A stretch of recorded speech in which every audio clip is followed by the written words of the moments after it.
I want to talk about the manager firstly, Roy Hodgson. Yep. He's got a year left, or I think his contract ends at the end of this season. I'm not his biggest fan, as you all know, but what I can't deny is just what he's done at the club. I mean, you and I were chatting about Roy Hodgson before we came on here. You made a very good point. Crystal Palace will not go down as with Roy Hodgson as the manager, but is that enough for Crystal Palace fans? Will Crystal Palace look at the result tonight, look at the performance, look at the performances all season, look where they're going to finish this season, look where they finish? Will they be happy? Will Palace fans just go, do you know what, I'm just pleased we've got Premier League football week in, week out? Is that it for Palace? Well, you always want more, don't you, as a fan?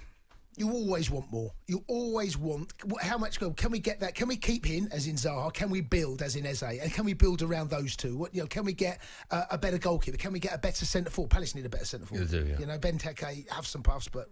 Although he's known for rising early, isn't he? That's what... Yeah, he did. He's famous for rising early. Yeah, classic Benteke in the box.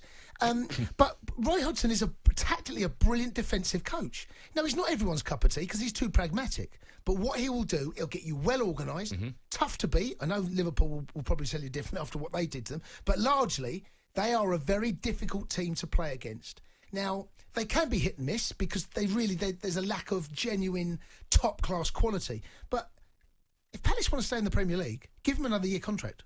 Because he will not guarantee, nothing's guaranteed. But what's the point? I don't see the point of that. Well, they're not taking. He's not taking the club further. He's sometimes, but you know, he's just keeping them there. Is it? Yeah, but of course, but there will be a time, right, where a new manager has to come. It's going to be because of his age. I'm not being ageist, but because of his age, it's going to be sooner rather than later. So if they're in a decent place at the moment, Palace, surely it's better to do that now than later, isn't it? Why? What's the rush? Well, he won't be there for the next 5 years. No, he won't. But if Roy Hodgson wants to go and do this job for another year, do you think Palace fans want him there? I think most Palace fans can appreciate exactly what he has done for that club.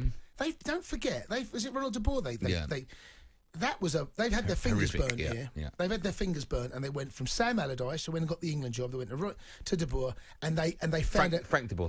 Yeah. They found it very quickly that he was not. Well, we don't have to find out because he only had 5 or 6 games. But he tried to play a different brand of football with Sam Allardyce's players, and it just didn't work. You've got a manager there that knows how to set up defensively. It's classic 4-4-2. They do it brilliantly. They do really well. And their midfield, MacArthur in there, Milivojevic, Townsend, Eze, whoever they seem to have in there, all knows their role. And if they get a better striker, I mean, that's the problem with Palace. I don't think. When was the last time they had a really, really top class striker? I can't think. Help me out, Ian, right? Not that far. But someone, Benteke does a job. Zaha needs a partner up there. But he will probably guarantee you, Premier League football next season. Now, West Brom fans, I mean, would they want Roy Hodgson there guaranteeing them that right now?